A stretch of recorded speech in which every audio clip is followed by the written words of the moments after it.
Hi guys, how are you? कैसे हैं आप? एक बार फिर से आपका स्वागत है आपके अपने यूट्यूब चैनल हक आपका। फतेह सीरीज का डे 41 होगा और आज हम डिस्कस करने वाले हैं, स्टार्ट करने वाले हैं मैनेजमेंट अकाउंटिंग, मीन्स प्रबंधकीय लेखांकन। ठीक है, जैसा कि आपको तो पता ही है कि आपके financial accounting, cost accounting, management accounting, ये सब ब्रांच होती है आपकी अकाउंटिंग की। तो आज हमारा होगा मैनेजमेंट अकाउंटिंग की स्टार्टिंग होगी। आज हम इसका इंट्रोडक्शन लेंगे और कल बहुत महत्वपूर्ण क्वेश्चन आने वाले हैं आपके न्यूमेरिकल के। टोटल रेशो जो भी होंगे उसको हम डिस्कस करेंगे, मैं अभी ही अनाउंस कर रहा हूँ। तो एक तो अनाउंस आपके लिए ये था कि कल हम बहुत ही इंपॉर्टेंट टॉपिक रेशो को शुरू करेंगे। और आप बिलीव करना कि अगर आपने वो वीडियो मेरी कल की देख ली तो रेशो में आपको कभी कोई प्रॉब्लम नहीं आएगी। आप उसके न्यूमेरिकल भी कर सकते हैं और थ्योरी भी कर सकते हैं। थ्योरी हम 12th level plus graduation level दोनों की इंक्लूड करेंगे। हम वो लेंगे टॉपिक बेसिक टू अपना हायर लेवल, दोनों को यहाँ पर डिस्कस करेंगे कल। ठीक है, दूसरा मुझे एक बात ये बतानी है आपको बड़े ही खुशी के साथ कि देखिए आपने सब्सक्राइबर, हमारे 50 सब्सक्राइबर हो गए हैं और 50 का मीन्स है कि हम अब लाइव क्लास भी ले सकते हैं। और ये सब आपकी सपोर्ट से हुआ है, तो thank you very much for this support. And विश्वास करते हैं कि आप इसी तरह की सपोर्ट हमें हमेशा करते रहेंगे। तो ज़्यादा आपका टाइम ना लेते हुए शुरू करते हैं आज की वीडियो को। लेकिन उससे पहले एक रिक्वेस्ट और है, यदि आप फर्स्ट टाइम चैनल पर आए हैं तो चैनल को सब्सक्राइब करना, वीडियो को लाइक करना बिल्कुल ना भूलें। बस आपको एक थंब इम्प्रेशन करना है, चैनल सब्सक्राइब हो जाएगा। आपका लॉस कुछ नहीं होगा बट हमारी सपोर्ट होगी। तो शुरू करते हैं आज की वीडियो का फर्स्ट क्वेश्चन। और फर्स्ट क्वेश्चन क्या है आपका? प्रबंधक, जो प्रबंध लेखांकन संबंध रखता है। तो प्रबंध लेखांकन किससे संबंध रखता है? मात्रात्मक सूचनाओं से, गुणात्मक सूचनाओं से, या दोनों से, या इनमें से कोई नहीं? तो सही ऑप्शन होगा आपका दोनों से, बोथ ए एंड बी। मतलब इसमें क्वांटिटेटिव इंफॉर्मेशन भी यूज की जाती है और क्वालिटेटिव इंफॉर्मेशन भी यूज की जाती है, क्योंकि डिसीजन मेकिंग में दोनों ही काम आती हैं। मेन क्या है? मैनेजमेंट अकाउंटिंग, जिसमें आपके डिसीजन लिए जाते हैं, जो डिसीजन मेकिंग से रिलेटेड होती है। नेक्स्ट क्वेश्चन देखते हैं। देखिए कैश इन हैंड दिया हुआ है आपका 1000, डेटर्स दिए हुए हैं 20,000, बिल्स रिसीवेबल दिए हुए हैं 5000 और प्लांट दिया हुआ है आपका 5000। क्रेडिटर्स दिए हुए हैं आपके 15,000 and net working capital will be. आपसे पूछा है नेट वर्किंग कैपिटल। देखिए यहाँ पर नेट वर्किंग कैपिटल पूछ रहा है आपसे, आपसे ग्रोस नहीं पूछ रहा। ग्रोस वर्किंग कैपिटल होता तो आप सीधा सीधा बताते थे कि करंट एसेट कितनी है। लेकिन जब यहाँ नेट की बात आ रही है तो आपको नेट वर्किंग कैपिटल बताना है। और वो कैसे बताते हैं? इसका फॉर्मूला क्या होता है? इसका फॉर्मूला मैं यहाँ पर लिख देता हूँ और ये काफी इंपॉर्टेंट है। देखिए net working capital, net working capital, आप इसको शायद आप इसको बिलीव नहीं करेंगे कि कितना इंपॉर्टेंट है। कहाँ कहाँ किस किस चैप्टर में आ जाता है आपका नेटवर्किंग रेशो, नेटवर्किंग कैपिटल। तो इसको आप अच्छे से सीख लें। नेटवर्किंग कैपिटल होता है आपका करंट एसेट माइनस, चलो पूरा लिख देते हैं एक बार इसको, पूरा लिख देते हैं। करंट एसेट, करंट एसेट्स, और करंट एसेट्स कौन सी होती है? जिसको एक साल में आप कैश में कन्वर्ट कर सकते हैं, लिक्विड फॉर्म में इसको कन्वर्ट कर सकते हैं, वो करंट एसेट होती हैं। ठीक है, जिसको आप पैसे में एक साल में ही कन्वर्ट कर सकते हैं। और current asset minus current liability, current liability.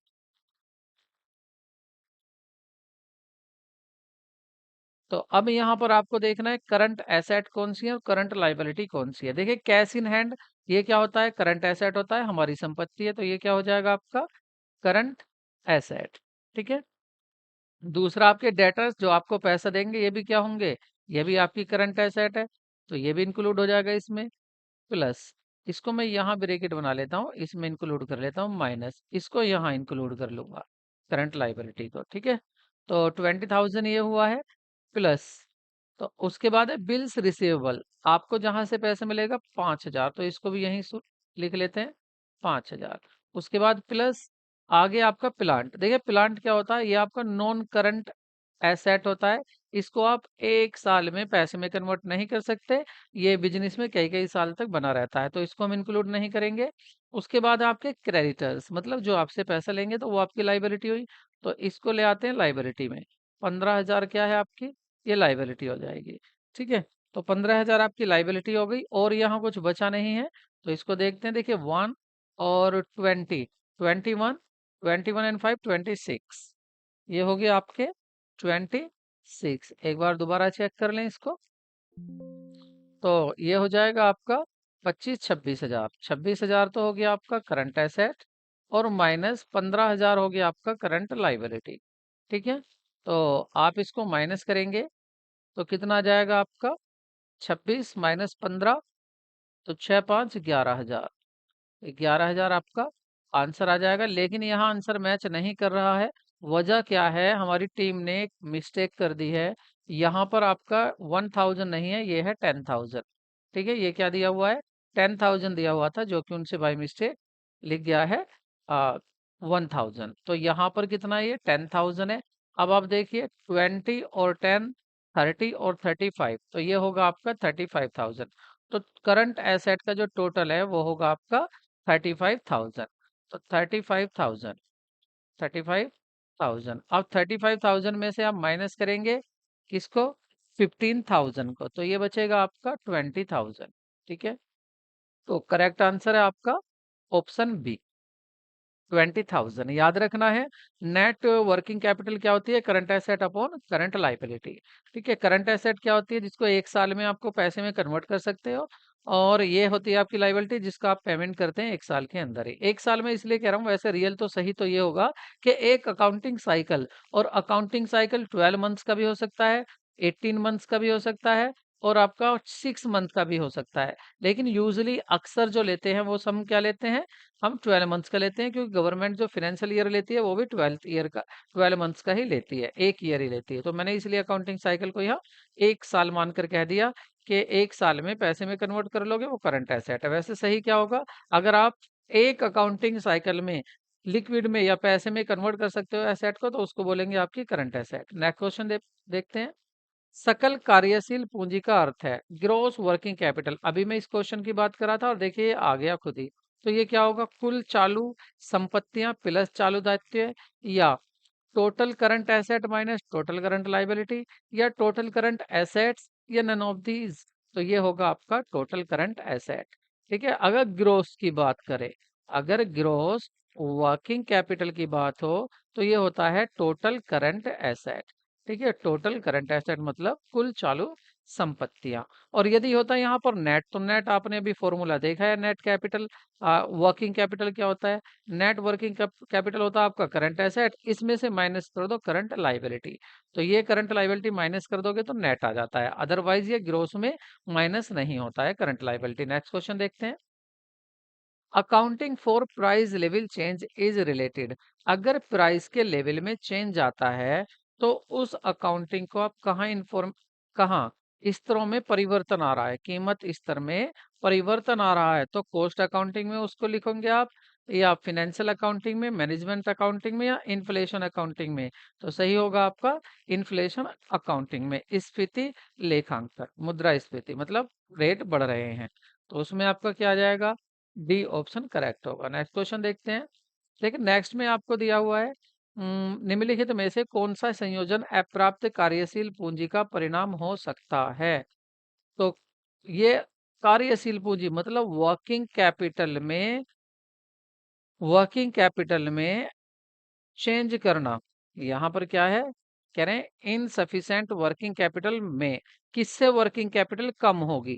ठीक है, जो भी या तो जिससे करंट एसेट बढ़ रही हो, सॉरी करंट एसेट कम हो रही हो, या करंट लाइबिलिटी बढ़ रही हो, तो इससे क्या हो जाएगा, आपका वर्किंग कैपिटल कम हो जाएगी। तो अब देखते हैं किस किस से। तो देखिए फर्स्ट देखते हैं, परिवर्तनों के अनुरूप ढलने में विफलता। आपके परिवर्तन, जो परिवर्तन है क्या कह रहे हैं, परिणाम हो सकता है चेंज का, कौन सा संयोजन अपर्याप्त कार्यशील पूंजी का परिणाम हो सकता है। तो देखिए परिवर्तन के अनुरूप ढलने में विफलता। मतलब बिजनेस जो था, जैसे ही चेंज आए मार्केट में, जैसे मार्केट में चेंज आए, तो उसके अकॉर्डिंग आपका बिजनेस ढल नहीं सका। इसका मतलब आपकी जो करंट एसेट थी वो नहीं बढ़ी। तो जब आपकी करंट एसेट कब बढ़ती? जब आपका अच्छा प्रॉफिट होता, आपका कैश ज्यादा होता। तो इसका मतलब ये भी कारण है। पहला सही होगा यहाँ पर। इसकी वजह से भी क्या है, बिजनेस डाउन में चला गया है, कार्यशील पूंजी कम हो जाएगी। दूसरा है आपका संस्था की ऋण प्राप्त योग्यता में अभिवृद्धि। देखिए, योग्यता में अभिवृद्धि बढ़ गई। जो कर्जा लेने की योग्यता थी वो बढ़ चुकी है। तो इससे वर्किंग कैपिटल पर कोई फर्क नहीं पड़ेगा, तो ये हमारा आंसर नहीं है। आगे देखते हैं, व्यापारिक एवं नगद छूटों की उपलब्धता में कमी। आप व्यापारिक और नगद छूटों में कमी कर रहे हैं। क्यों कमी कर रहे हैं? क्योंकि आपकी सेल कम हो रही है, और सेल कम हो रही है तो आपकी वर्किंग कैपिटल भी कम होगी, क्योंकि पैसा कम आएगा। तो ये हमारा आंसर है। क्योंकि हमसे पूछा है कि किन कौन कौन से कारण है जिससे वर्किंग कैपिटल कम हो रही है, तो ये भी होगा हमारा। आगे विक्रय की मात्रा में कमी, ये तो मैंने यही इंक्लूड कर दिया कि सेल की मात्रा में कमी हो रही है, इसका मतलब कैश भी कम आएगा, तो इससे भी फर्क पड़ेगा। तो इसका मतलब ऑप्शन क्या हो जाएगा आपका? बी, फर्स्ट, थर्ड और फोर्थ। नेक्स्ट क्वेश्चन देखते हैं। ये क्या पूछा था, समझ तो गए ना आप? यहाँ पूछा था वर्किंग कैपिटल में कमी हो रही है, तो इनमें किस किस से कमी हो रही है। नेक्स्ट क्वेश्चन देखते हैं। निम्नलिखित लेन-देन के अध्ययन करें, और इनका अध्ययन करने के बाद क्या पूछा है? निधियों का प्रवाह होगा। ठीक है, मतलब फ्लो ऑफ फंड। तो फ्लो ऑफ फंड किस में होगा? तो देखिए, यहाँ फंड की बात की गई है। फंड का मतलब, फंड फ्लो मतलब वर्किंग कैपिटल। तो आपको देखना है वर्किंग कैपिटल में किससे अभिवृद्धि होगी। अभिवृद्धि मतलब इंक्रीज होगी। अब आप देख लीजिए, किससे इंक्रीज होगी आपकी वर्किंग कैपिटल। देखिए, पहला कह रहे हैं अल्पकालिक ऋणों का लेना। आप यदि ऋण ले लेंगे, आप यदि उधार ले लेंगे, तो आपका देखिए वर्किंग कैपिटल क्या होता है? Current asset minus current liability. तो आप देखिए, क्या current asset rising of short term loan. आपने शॉर्ट टर्म लोन ले लिया, तो इससे क्या होगा? आपकी लाइबिलिटी बढ़ गई। ये भी कौन सी? आपकी ये लाइबिलिटी बढ़ रही है। तो इससे क्या होगा? क्या यहाँ पर इंक्रीजमेंट होगा?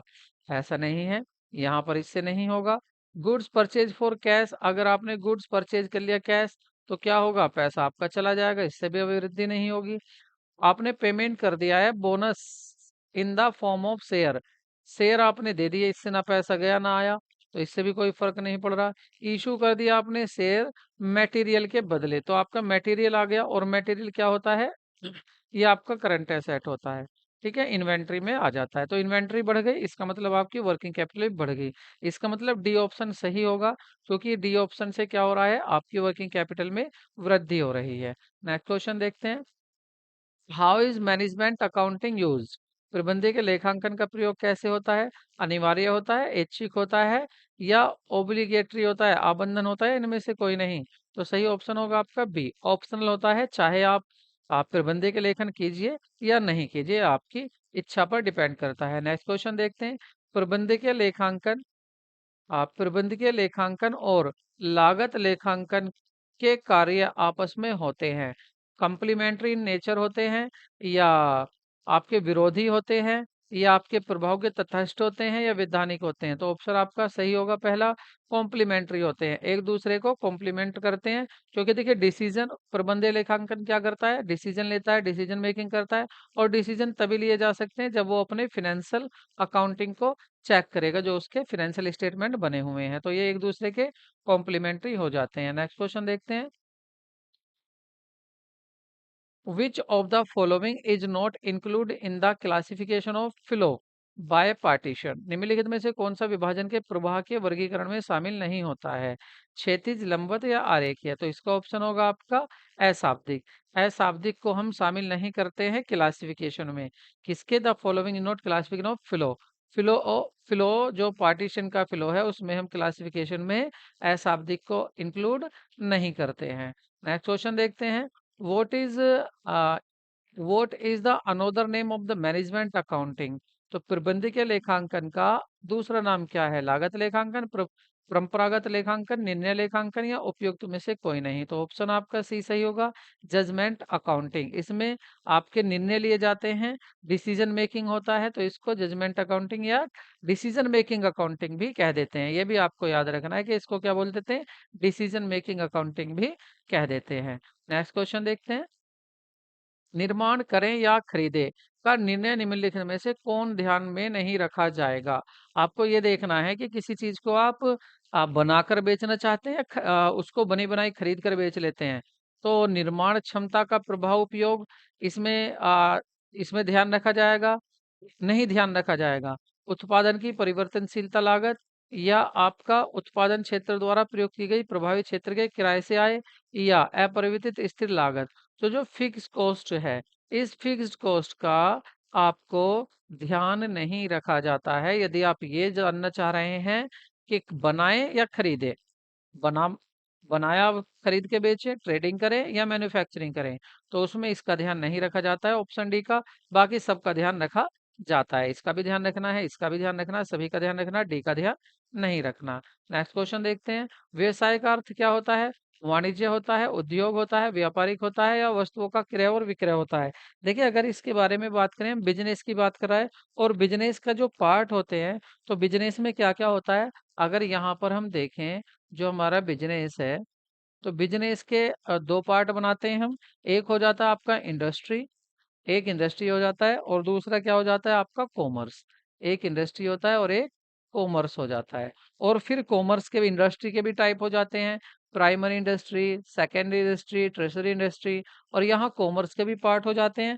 कॉमर्स के पार्ट आपके कौन कौन से हो जाते हैं, ट्रेड हो जाता है आपका, और हेल्पिंग टू ट्रेड हो जाता है, या एज टू ट्रेड हो जाता है। ठीक है, जो मतलब व्यापार और व्यापार की सहायता करने वाले यहाँ पर आ जाते हैं, जिसमें आपकी बैंकिंग आ जाती है, ट्रांसपोर्टेशन आ जाता है, इंश्योरेंस आ जाता है, ये सब चार पांच आ जाते हैं। तो यहाँ पर पूछा बिजनेस मीन्स क्या होता है, वो कॉमर्स होता है, इंडस्ट्री एंड कॉमर्स होता है। तो देखिए ये रहा, इंडस्ट्री और कॉमर्स होता है, तो ऑप्शन आपका बी सही होगा, उद्योग और वाणिज्य होता है बिजनेस का अर्थ। तो यहाँ देखते हैं नेक्स्ट क्वेश्चन, प्रबंधक लेखांकन निम्न में से किससे संबंधित है।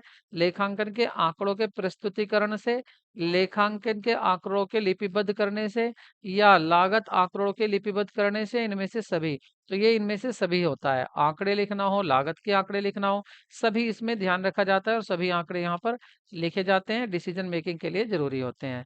क्षैतिज विश्लेषण के रूप में किसको जाना जाता है, सिंपल क्वेश्चन है, 12th क्लास का। ये डायनेमिक एनालिसिस को जाना जाता है। नेक्स्ट क्वेश्चन देखते हैं, आपको निम्नलिखित मदें दी हुई हैं, देनदार, प्राप्य उत्तर, विनियोग और अर्जित किंतु अप्राप्य ब्याज। इनमें से क्या पूछा, कह रहा है तरलता के आधार पर इनको आपको बताना है कि तरलता के आधार पर पहले कौन सा आएगा, उसके बाद कौन सा आएगा। देखिए, इसकी अगर बात करें तो आपने बैलेंस शीट बनाई होगी 11th क्लास में, तो वहां पर भी आपको बताया जाता है कि एक तो होता है परमानेंस बेसिस, एक होता है लिक्विडिटी। दो तरह से आपकी बैलेंस शीट को दिखाया जाता है। तो यहाँ पर कौन सी बात हो रही है, लिक्विडिटी फॉर्म में। अब लिक्विडिटी फॉर्म में क्या होते हैं, सबसे पहले हम किसको लिखते हैं, जो सबसे ज्यादा लिक्विड है। तो सबसे ज्यादा लिक्विड क्या है, डेटर्स है। उसके बाद कौन होता है, अर्जित लेकिन अप्राप्य लाभ, अर्जित एवं interest, interest earn but not due. उसके बाद अगर देखें क्या होगा आपका, फिर आपके आ जाएंगे प्राप्य रिसीवेबल मतलब बिल से रिसीवेबल, और उसके बाद आ जाएंगे आपके विनियोग, विनियोग मतलब इन्वेस्टमेंट। ठीक है, सबसे ज्यादा लिक्विड ये होता है, उससे कम लिक्विड ये होता है, उससे कम लिक्विड ये होता है, उससे कम लिक्विड ये होता है। तो अब आप आंसर देख लेंगे। देखिए, यहाँ पर जो करेक्ट आंसर तो मैं बता रहा हूँ क्या है, बाकी देखते हैं इसमें दिया हुआ है या नहीं। तो सबसे पहले क्या आएगा, डेटर, डेटर मतलब ए पहले आएगा, उसके बाद आपका डी आएगा, और डी के बाद आपका आ रहा है बी, बिल्स रिसीवेबल, और देन आपका आ रहा है इन्वेस्टमेंट। तो देखिए, A B C D, A D, A D देखिए कहीं है, ए डी नहीं है, क्योंकि इन्होंने कौन सा दिया हुआ है, इन्होंने दिया है परमानेंट, मतलब सी को उल्टा करके दिया है। इन्होंने क्या दिया हुआ है, सी बी डी ए। और ये पूछा हुआ क्वेश्चन है आपका यूपी, ये जो क्वेश्चन पूछा गया था आपका, ये आपका आयोग में क्वेश्चन पूछा हुआ है, और 2014 में पीजीटी में पूछा हुआ क्वेश्चन है ये। और उसमें आंसर इन्होंने दिया था अधिक तरलता के आधार पर। ठीक है, तो इन्होंने अधिक तरलता के आधार पर इसको इस तरह से लगा के दिया था, तो आप इसको देख सकते हैं। या तो ये ऐसे होना चाहिए या फिर इधर से होना चाहिए। इधर से होगा तो क्या होगा, सी होगा, बी होगा, डी होगा और ए होगा। मतलब जो सबसे ज्यादा तरल है, सबसे कम तरल है ऊपर, उससे ज्यादा तरल, उससे ज्यादा तरल, सबसे ज्यादा तरल। तो आपका ऑप्शन यहाँ कौन सा हो जाएगा, सी बी डी ए। ठीक है, नेक्स्ट क्वेश्चन देखते हैं। ये ऑप्शन से पता चल जाएगा इधर से लिख रहे हैं या इधर से लिख रहे हैं। नेक्स्ट क्वेश्चन देखते हैं। निम्नलिखित कथनों को पढ़िए और नीचे दी गई कूट के अनुसार अपना उत्तर दीजिए। निवेश पर प्रत्यय की गणना अंतिम लेखे बनाने की प्रक्रिया के एक अंक के रूप में की जाती है। मतलब जो आपने इन्वेस्ट कर रखा है उस पर क्रेडिट की गणना कर रहे हैं, तो वो अंतिम लेखा बनाने की प्रक्रिया के अंक के रूप में होगी। क्या आप उसको ये मानते हैं? तो बताइए, ए करेक्ट होगा क्या? नहीं। ठीक है, दूसरा देखते हैं। लेखा बनाकर लाभ निश्चित करने के लिए स्टॉक मूल्यांकन करना आवश्यक होता है। व्यापार लेखा बनाकर मतलब स्टॉक वैल्यूएशन करना। तो क्या ये होता है? बिल्कुल ये सही है, ऐसा होता है। सी, एक कंपनी के अंकेक्षण के लिए कार्यकरण अंकेक्षिक वैधानिक आवश्यकता है। क्या ये वैधानिक आवश्यकता होती है? हाँ, तो वैधानिक आवश्यकता नहीं होती, मत कीजिए आप। और डी, डी क्या है आपका? जो गार्नर बनाम मर्रे का मामला था, वो संबंध साझेदारी साझेदारी से संबंध रखता था। जब साझेदार दिवालिया हो जाता था उसके हिसाब किताब को तय करने के लिए। ये तो बात सही है। इसका मतलब डी भी सही है और आपका बी भी सही है। तो बी डी किस में सही आ रहे हैं आपके? ऑप्शन बी में। नेक्स्ट क्वेश्चन देखते हैं। और गार्नर बनाम का काफी इंपॉर्टेंट है, आप इसको याद रखना। तीन थे, गार्नर बनाम और विलिकंस। ये तीन में एक जो था दिवालिया हो गया था, तो उससे जो उसके दिवालिया होने से हानि हुई थी, उसका यहाँ पे इनका थोड़ा सा झगड़ा हो गया था। उसके बाद मतलब सेटल नहीं हुए थे अकाउंट, तब ये कोर्ट में केस चला जाता है और कोर्ट का केस जज इसको वो बताता है कि किस तरह से आप लॉस बांटेंगे। कैपिटल जो लॉस हुआ है वो कैपिटल में बांटेंगे और बाकी जो लॉस हुआ है उसको प्रॉफिट शेयरिंग रेशियो में बांटेंगे। ये कोर्ट निर्णय देता है। खैर, आपको याद यहाँ इतना रखना है कि दिवालिया होने पर अप्लाई होता है गार्नर बनाम मर्रे का केस। नेक्स्ट क्वेश्चन देखते हैं। प्रबंधकीय लेखांकन क्या है? लेखा बनाना, लेखा का प्रबंध करना, लेखांकन की सूचना, प्रस्तुतिकरण होता है या लेखा का वर्गीकरण। तो इसमें प्रस्तुतिकरण होता है, प्रेजेंटेशन होता है अकाउंटिंग इंफॉर्मेशन का। नेक्स्ट क्वेश्चन देखते हैं। निम्नलिखित में से कौन सा एक कथन सत्य नहीं है? आपको बताना जो सत्य नहीं है। कह रहे हैं व्यापार में प्रयुक्त शुद्ध पूंजी अचल संपत्तियों के बराबर होती है। देखिए, अचल संपत्ति होती है, अचल अचल संपत्ति होती है आपकी फिक्स एसेट। और आपको पता है जो करंट एसेट है उसमें आप फिक्स एसेट को इंक्लूड नहीं करते हैं, तो पहला ऑप्शन यही गलत है। और इसने गलत पूछा था तो ऑप्शन आपका ए ही सही होगा, बाकी सब सही है, यही गलत है। ठीक है, नेक्स्ट क्वेश्चन देखते हैं। Cash from the operation is equal to, संचालन से रोकड़ जो बराबर होता है वो किसके बराबर होता है? क्या शुद्ध लाभ प्लस चालू संपत्तियों में वृद्धि, या शुद्ध लाभ प्लस चालू देनदारियों में कमी, या संचालन से लाभ चालू संपत्तियों एवं चालू दायित्वों में हुई वृद्धि और कमी का समायोजन होता है। बिल्कुल सही, ये सी आपका सही होगा। ठीक है, कैसे होता है आपका? रोकड़ किसके बराबर होता है? Profit from operation plus adjustment increase and decrease in current asset current liability. ये जो आगे आपका ऑपरेटिंग कैश फ्लो स्टेटमेंट में आपने देखा होगा कि वहां पर operating activity, investing activity, financing activity होती है। तो ऑपरेटिंग एक्टिविटी में आप ऑपरेशन प्रॉफिट देखते हैं, प्रॉफिट फ्रॉम ऑपरेशन, और उसके बाद आप करंट एसेट करंट लाइबिलिटी को एडजस्ट करते हैं। अगर आपने हमारा कैश फ्लो स्टेटमेंट की वीडियो देखी है तो आपको ये अच्छे से समझ में आ जाएगा कि डीपली ये क्या कहना चाह रहा है। ठीक है, ऑप्शन आपका सी सही होगा। नेक्स्ट क्वेश्चन देखते हैं। Total capital employed is equal to, जो टोटल कैपिटल एम्प्लॉयड होती है वो किसके बराबर होती है? तो इसका आप फॉर्मूला याद रखें, fix asset plus net working capital. ठीक है, मतलब आपको फिक्स एसेट में ऐड क्या करना है? Net working capital. और वर्किंग कैपिटल की जगह क्या लिख सकते हैं? Fix asset plus current asset minus current liability, क्योंकि current asset minus current liability किसकी जगह है? वर्किंग कैपिटल के बराबर आता है। तो बी ऑप्शन आपका करेक्ट होगा। नेक्स्ट क्वेश्चन देखते हैं। हॉरिजॉन्टल एनालिसिस, तो हॉरिजॉन्टल एनालिसिस बिल्कुल आपका ये 12th क्लास का ही है, ट्रेंड एनालिसिस। ठीक है, सिंपल है ये बिल्कुल। नेक्स्ट क्वेश्चन देखते हैं। देखिए मैंने आपको बताया था, ये वहीं से दोबारा क्वेश्चन पूछा गया है। अगर लाभ, जो ग्रोस प्रॉफिट है, लाभ 1/4 है, ठीक है, किसका? बिक्री का। बिक्री का किसका कह रहा है? यदि लाभ लागत का 1/4 है, तो बिक्री का कितना होगा? तो मैंने आपको पहले भी बताया था कि अगर प्रॉफिट की बात हो, ग्रोस प्रॉफिट की बात हो, और उसमें आपको दिया हो ग्रोस प्रॉफिट कितना है, 1/4 तो कॉस्ट दिया हुआ हो, और आपसे सेल का पूछ रहा हो, तो आप नीचे डिनोमिनेटर को एक ज्यादा कर दीजिए, मतलब 1/5। 1/5 ऑफ सेल होगा, 1/5 ऑफ सेल होगा। और अगर इसको परसेंट में दे देता है, ये भी परसेंट में भी आयोग ने पूछा हुआ है, तो आप क्या करते? 1/5 होगा सेल का, इंटू 100 कर लेते, इससे डिवाइड करते, तो क्या आ जाता? 20% आ जाता। तो आंसर अगर परसेंट में दिया होता, क्योंकि एक पूछा हुआ क्वेश्चन है आयोग का पहले भी, तो 20% आ जाता आपका परसेंटेज में। ठीक है, और अगर आपको कह दे कहीं कि सेल का 1/6 है, तो कॉस्ट का कितना होगा? ग्रोस प्रॉफिट 1/5 होगा, कम कर दो। मतलब कॉस्ट का कम करो, सेल का एक नीचे ज्यादा कर दो। तो ऑप्शन क्या होगा आपका? सी होगा, 1/5। सेल का क्या होगा? 1/5 होगा। नेक्स्ट क्वेश्चन देखते हैं। देखिए आप कहेंगे ये कैसे हो गया? ये एक ही नियम से ही हुआ है, यूनिटरी मेथड से हुआ है। आप एक्स एज्यूम करने की हैबिट है आपको, तो आप उससे कर सकते हैं। बाकी आजकल समय बचाने का ज्यादा जरूरी है। आजकल जो आप समय बचा लेंगे, अगर आपका टाइम मैनेजमेंट सही आता है, तो आप पेपर को बीट कर पाएंगे। अदरवाइज आपका टाइम कम रह जा टाइम कम पड़ जाएगा, और आपका पेपर आपके सर पर चढ़ जाएगा। अगर आप चाहते हैं कि पेपर को आप 4 डालें, तो उसमें आपको टाइम को सेव करना पड़ेगा। और यही कुछ मेथड है जिनसे आप इस तरह से सीख जाते हैं, शॉर्ट में आप आंसर दे देते हैं। अनुपात जितना अधिक होगा, कह रहे हैं अनुपात जितना अधिक होगा, कौन सा अनुपात भाई? Higher the ratio lower the profitability. अच्छा, प्रॉफिटेबिलिटी की बात कर रहा है, तो उतना ही कम होगा। कौन सा रेशो? कौन से रेशो की बात कर रहा है? Gross profit, net profit, operating profit, return of investment. तो ये होगा ऑपरेटिंग प्रॉफिट। ऑपरेटिंग प्रॉफिट कह रहे हैं हायर द रेशो, रेशो जितना हायर होगा, प्रॉफिट उतना ही कम होगा। देखिए ऑपरेटिंग रेशो जो है, ऑपरेटिंग रेशो में आप देखते हैं कि ऑपरेटिंग रेशो का फॉर्मूला क्या होता है? ऑपरेटिंग रेशो का फॉर्मूला होता है आप operating cost, operating cost upon operating cost upon operating cost यहाँ पर होता है ऊपर, और नीचे क्या होता है?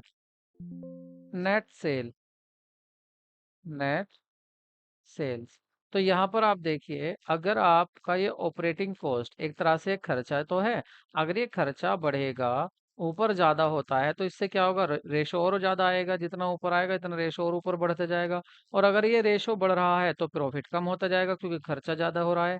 और बाकी में सभी में क्या है? ऊपर ग्रोस प्रॉफिट में ग्रोस प्रॉफिट आता है, नेट प्रॉफिट में नेट प्रॉफिट होता है, रिटर्न ऑन इन्वेस्टमेंट में भी net profit before tax and extra ordinary item आता है। तो आप सभी में देखेंगे ऊपर प्रॉफिट है, सभी फॉर्मूले में, लेकिन यहाँ पर जो है ऊपर खर्चा दिया हुआ है, न्यूमिनेटर अंश जो है आपका वो इसमें खर्चा होता है, इसीलिए खर्चा बढ़ने से प्रॉफिट कम होगा। तो ऑप्शन आपका सी करेक्ट होगा। नेक्स्ट क्वेश्चन देखते हैं। निम्नलिखित में से कौन सा लाभदायक के विश्लेषण अनुपात नहीं है? कह रहे हैं कि इसमें से बताइए कौन सा प्रॉफिटेबिलिटी रेशो नहीं है। Operating ratio, net profit ratio, acid test ratio. देखिए एसिड टेस्ट रेशो ये आपका करंट रेशो में आता है। किस में आता है? करंट रेशो में आता है। देखिए ये क्वेश्चन मैंने आज काटे नहीं है, जब आगे तो ठीक है, लेकिन डीपली हम रेशो को कल देखेंगे। तो आपकी कैटेगरी होती है 4 ये, उसमें से एक कैटेगरी क्या है आपकी? प्रॉफिटेबिलिटी रेशो है, और एक कैटेगरी आपकी करंट रेशो। करंट रेशो के दो रेशो होते हैं आपके, एसिड टेस्ट रेशो और आपका करंट रेशो, नाम करंट रेशो भी है इसका। और एक आपका प्रॉफिटेबिलिटी रेशो होता है, इसमें आपके 5-6 रेशो आ जाते हैं। तो प्रॉफिटेबिलिटी रेशो में वैसे 12th में आपके 5 ही बताए जाते हैं। तो यहाँ पर जो है हम इसका बस इतना ही देखेंगे कि कौन सा रेशो है जो प्रॉफिटेबिलिटी रेशो नहीं है, एसिड टेस्ट रेशो। ठीक है, नेक्स्ट क्वेश्चन देखते हैं।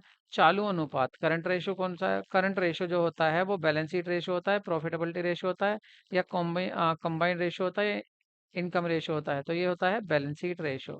ठीक है, balance sheet ratio, composite ratio, और आपका प्रॉफिट एंड लॉस रेशो, ये जो होते हैं ये परमानेंस रेशो होते हैं। और एक होते हैं आपके फंक्शनल रेशो, तो ये फंक्शनल रेशो बाकी होते हैं।